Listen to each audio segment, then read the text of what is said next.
Paano natin tuturuan ang mga kabataan ngayon, particularly po yung mga edad na 15 pataas, sa Oh, usapin po ng safe sex, sa usapin oo, po sa usapin po ng premarital sex at yung pong oo, teenage pregnancy, paano po dapat oo. sila tuturuan kung kayo po ang tatanungin, Pastor?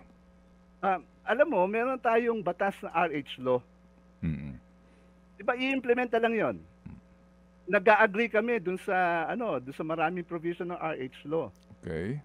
So, ang tanong namin talaga is bakit kailangan pa ng SB 1979? Mhm. Mm.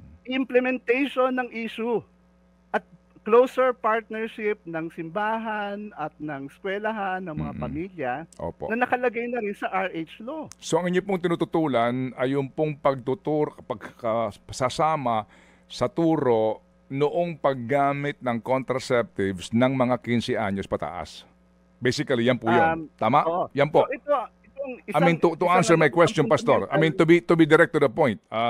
Ang inyo pong kinokontra ho dito ay yung pong pagtuturo sa paggamit ng contraceptives kasi nga po reproductive healthcare law po itong pinag-uusapan nga natin, di ba? Yung paggamit po ng contraceptives. Ang inyo pong kinokontra, Pastor, ay yung pagtuturo sa paraan ng paggamit ng contraceptives ng mga edad 15 pataas para maiwasan ang STD at ang pagbubuntis na maaga.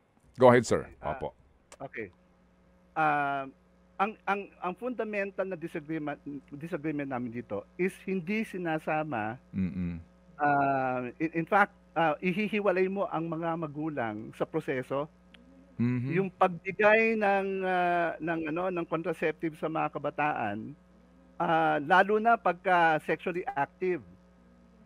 Sa minor ha, Mm. minor, Opo, hindi mo opo. na i-inform ang mga magulang na Mhm. dapat mas lalong involved ang mga magulang Okay. dahil dapat magbigyan ng gabay ang kanilang mga anak.